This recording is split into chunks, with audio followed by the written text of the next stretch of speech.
This is the third case presentation in the series of cassette clinics in obstetrics and gynecology, prepared by Dr. Mrs. Swati Vaidya of Karnataka Health Institute, Ghataprabha. A case of pregnancy with heart disease. A 19-year-old primigravida, Shahnaz Mulani from Bijapur, housewife by occupation, comes with history of 5.5 months amenorrhea. She complains of breathlessness and palpitations since 2 months and edema over the legs since 1 month. The patient was apparently alright 2 months back when she started getting breathlessness and palpitations. The breathlessness has gradually increased and at present she gets breathless while doing household work, that is dyspnea grade 2. How do you grade dyspnea? Sir, grade 1 is breathlessness on unaccustomed heavy work. Grade 2 is breathlessness on accustomed work like household work or daily routine. Grade 3 is breathlessness on less than normal physical activity like moving within the house or going to the latrine. And grade 4 is breathlessness at rest or orthopnea. Proceed. There is no history of fever, cough, expectoration or chest pain. There is edema over the legs since 1 month. What are the causes of edema over the legs in pregnancy? Sir, mild edema is physiologically seen in late pregnancy. Pathologically, it is seen in pregnancy-induced hypertension and pregnancy with medical disorders causing edema like renal diseases, congestive cardiac failure, severe anemia and hypoproteinemia, and cirrhosis of liver. Menstrual history, menarche 5 years back. Menstrual cycles are regular 3 to 4 days every 28 days with moderate flow. LMP is 3rd July 1989. Expected date of delivery is 10th April 1990. Obstetric history, married 1 year back, G1, P0, L0, A0. G1 is the present pregnancy. This is the first antenatal checkup. Past history, there is no history of similar illness in the past. There is history of swelling and pain in the knee joints 4 years back but has not received any specific treatment or monthly injections. There is history of repeated respiratory tract infections treated symptomatically. No history of breathlessness or cardiac symptoms in childhood. There is no history of jaundice, no history of urinary complaints, no history of headache, vomiting or blurring of vision. Family history, no history of pregnancy-induced hypertension or any other major illness in the family. Sleep is disturbed due to breathlessness. Bowel and bladder habits are normal. On general examination, the height is 150 centimeters, weight is 48 kg, averagely built, poorly nourished, pulse is 90 per minute, regular, good volume, equal on both sides and all peripheral pulses are well felt. Blood pressure is 110 by 70 millimeters of mercury in the right upper arm. There is mild pallor and bilateral pitting edema.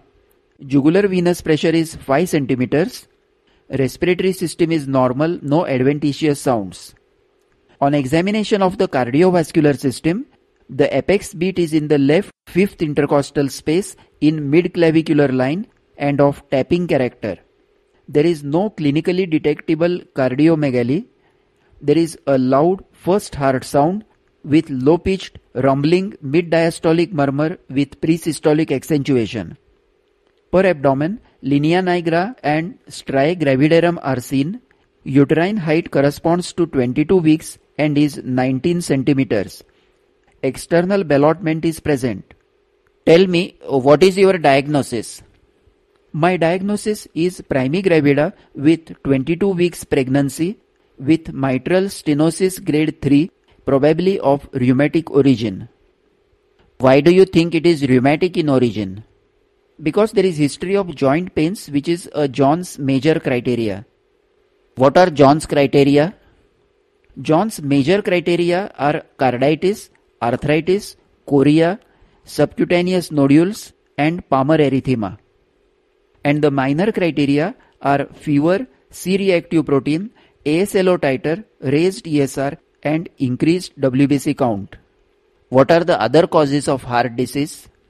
The second common cause is congenital heart diseases like ventricular septal defect, atrial septal defect, Fallott's tetralogy and patent ductus arteriosus. Then there are rarer causes like syphilis, thyrotoxicosis, and cardiomyopathies. Could this be a congenital heart disease? No, sir. There is no history of cardiac symptoms like breathlessness and palpitations in childhood. The symptoms are of recent origin. Secondly, the murmur is of mitral stenosis, which is not a congenital disorder. What is the prevalence of different etiological factors? In our country, rheumatic heart disease is the most prevalent, accounting for 90% of cases, of which mitral stenosis is the commonest lesion, and congenital heart diseases account for about 8%.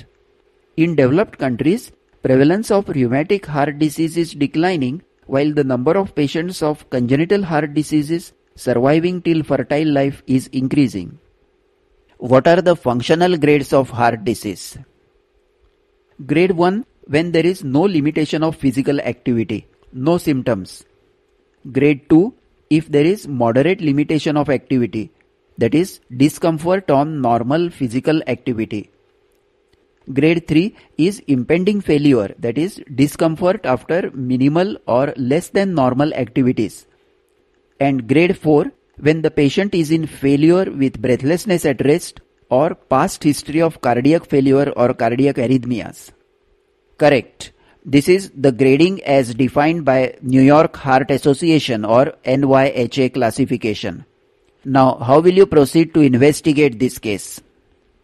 I will examine her blood for hemoglobin, total and differential counts, ESR, blood group RH, VDRL and HIV. To detect rheumatic activity, I will ask for C-reactive protein and ASO titer, and to evaluate the cardiac status, I will ask for X-ray of the chest, ECG and echocardiography. How are you going to manage this pregnancy? This patient is having grade 3 mitral stenosis with early CCF. So I would like to hospitalize this patient. Will you hospitalize every case of heart disease in pregnancy? No, sir. If the disease is mild, that is grade 1 or grade 2, I will treat the patient at home with bed rest, regular checkup every 15 days, and I will admit the patient to the hospital 15 days before delivery. If the disease is grade 3 or 4, that is the patient is in failure or impending failure, then I will always hospitalize her. Grade 3 patient, if she is well controlled with the drugs, she may go home and get readmitted in the 9th month. But grade 4 patients should remain in the hospital throughout the pregnancy. Proceed. Sir, I will hospitalize the patient, give her complete bed rest, salt restricted diet, digitalize her with tapdigoxin 0.25 mg TDS for 7 days and then 1 tablet daily for 6 days per week. I will prescribe Lasix with potassium supplements till edema is reduced. I will correct her anemia with oral iron supplements, that is ferrous sulfate 600 mg per day. I will look for any focus of infection and treat the infections vigorously to avoid bacterial endocarditis. Also, I will give injection Penidura 12 lakhs every 3 weeks as a preventive measure. And I will watch her regularly for signs of CCF or pregnancy-induced hypertension. Is digoxin safe to use during pregnancy? Yes, sir. Would you not like to give injectable digoxin? No, sir. The patient is not in acute failure and oral digoxin will be sufficient. When do you give injection digoxin? If the patient has severe breathlessness or orthopnea and signs of congestive cardiac failure, then 0.5 mg of digoxin is given intravenously and then 0.25 mg intramuscularly or orally till total digitalizing dose of around 3 mg is given over 48 hours. How will you treat grade 4 disease in pregnancy? I will hospitalize the patient, give her propped up position, oxygen, restrict fluid and salt intake, digitalize her with injectable digoxin, give Lasix with oral potassium chloride, injection aminophylline and broad spectrum antibiotic. After the failure is controlled, I will investigate her in details, correct her anemia with iron supplements and continue digoxin and Lasix. I will keep the patient in hospital under observation throughout the pregnancy. Is there any difference in treatment of CCF during pregnancy? No sir, the treatment is essentially the same, but particular care has to be taken during the 7th and 8th months and at the time of delivery when the hemodynamic changes are maximum. What are the hemodynamic changes in pregnancy? During pregnancy, the blood volume increases by 40%, out of which 50% increase is in plasma and 30% in cells. So physiological hydremia occurs, heart rate increases, and the stroke volume as well as cardiac output increases. These changes, that is increased cardiac output, start after 12 weeks and are maximum at 24 to 32 weeks. This is due to the development of placental circulation, which acts like an AV shunt and reduces the peripheral resistance while the preload is increased. What are the other changes seen in the cardiovascular system? Sir, there may be a physiological third heart sound and apical systolic flow murmur. In the third trimester, the heart is displaced to the left and upwards by the enlarging uterus, giving an appearance of cardiomegaly on X-ray. The diaphragm and the lungs are also pushed up due to the pressure of the gravid uterus, reducing the vital capacity of the lungs and causing breathlessness. So, the normal hemodynamic changes during pregnancy may mimic heart disease. Severe anemia may also mimic heart disease with tachycardia, increased blood volume, breathlessness and hemic murmur. What risks is this patient likely to face during labor? Sir, during contractions, the cardiac output increases by 40%, maximum in the second stage of labor. So the patient is likely to go in congestive cardiac failure. Secondly, immediately after the delivery of placenta, when the uterus contracts, about 600 ml of blood will enter the maternal circulation suddenly, which may cause acute left ventricular failure. In the immediate postnatal period, there is a higher risk of embolism and subacute bacterial endocarditis. How will you manage this patient during labor? Sir, I will first assess whether the vaginal delivery is feasible, because there is no role for a trial labor.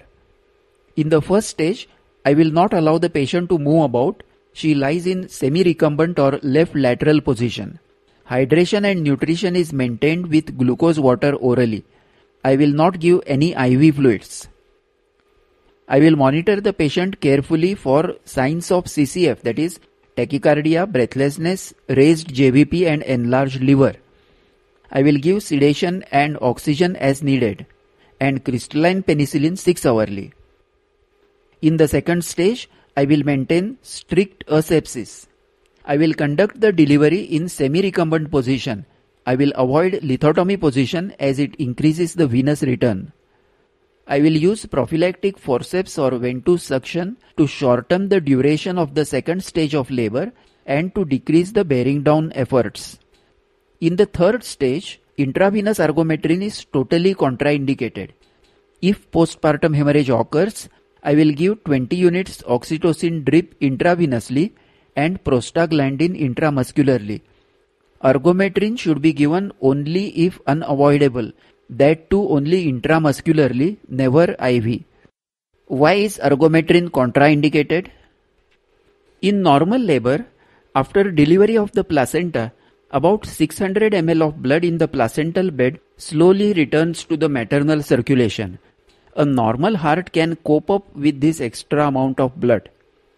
If methergine is given, uterus retracts suddenly and pushes this extra amount of blood into the maternal circulation, which in a case with heart disease can lead to acute left ventricular failure and even death. Tell me, what are the critical periods in labor in a patient with heart disease? Sir, immediately after delivery within 5 minutes, first 24 hours when the chances of embolism are high, and first 5 days when there are chances of subacute bacterial endocarditis. What are the causes of death in pregnancy with heart disease? Sir, congestive cardiac failure, left ventricular failure, pulmonary embolism and subacute bacterial endocarditis. How will you prevent acute rheumatic fever and subacute bacterial endocarditis? To prevent acute rheumatic fever, I will administer penicillin prophylaxis, that is injection Penidura 12 lakhs once in 3 weeks till the age of 25 years. To prevent subacute bacterial endocarditis, I will give antibiotic cover before any surgical procedure like tooth extraction. The antibiotic preferred is penicillin or erythromycin, cephalosporins or gentamicin. Yes, what is the role of caesarean section in heart disease? Caesarean section is never indicated on cardiac grounds alone except for aneurysm of aorta, because vaginal delivery is the safest delivery. If vaginal delivery is expected to be difficult, then caesarean section is a safer option. However, there is no role for trial labor in heart disease. So if caesarean section is necessary, the decision should be taken very early in labor. Of course, it requires an expert anesthetist as it involves certain risks. There are chances of left ventricular failure after delivery of placenta due to sudden closure of placental circulation. Secondly, post-operatively there are higher chances of pneumonia, pulmonary embolism and lung collapse. Good. What is the prognosis in pregnancy with heart disease? Sir, prognosis is good in grade 1 and grade 2 disease. It also depends upon the age of the patient, functional grade of heart disease, repeated pregnancies, associated factors like anemia, infection and pregnancy-induced hypertension, and the interval between two pregnancies. If the patient has come to you in the first trimester, would you like to terminate the pregnancy to avoid the risk of labor? Sir, in grade 1, 2 and 3 disease, pregnancy may be safely continued under expert medical care. In grade 4 disease, I will prefer termination of pregnancy in the first 12 weeks. Pregnancy can be safely terminated in the first trimester under local anesthesia because then hemodynamic changes are minimal. But after 12 weeks, the risk with medical termination of pregnancy is equal to or more than the risk in normal vaginal delivery because of anesthesia and surgical interferences involved. If a patient has a congenital heart disease, will the child also inherit the same? Sir, there is definitely a higher risk of child having congenital heart disease if the mother is suffering from one. The risk is 2 to 20% varying in different lesions. Can you perform open heart surgery during pregnancy? With modern anesthesia and equipments, successful heart surgeries with continuation of pregnancies is possible. But it is associated with high risk of fetal loss. So it is better to operate in between two pregnancies. What family planning advice will you give to a patient with heart disease? The first pregnancy should be after 20 years of age. There should be a gap of about 3 years between two pregnancies. But the childbearing should be completed as early as possible because the natural history of heart disease worsens the prognosis with age due to progressive valve lesions and atherosclerotic changes. And whenever possible, the heart lesion should be corrected before the next pregnancy. Which contraceptive will you advise? Sir, I will advise barrier contraceptive, that is condom or diaphragm with chemical contraception. Oral contraceptives with estrogen should be totally avoided as it increases the risk of thromboembolism. But progesterone mini pills may be advised. Also, intrauterine contraceptive devices should not be used as it can become a focus of infection and predispose to subacute bacterial endocarditis. What about permanent contraception? Preferably, the husband should undergo vasectomy. Tubectomy may be performed under local anesthesia and under penicillin cover after control of the congestive cardiac failure. This is the end of the third clinic in obstetrics and gynecology on pregnancy with heart disease.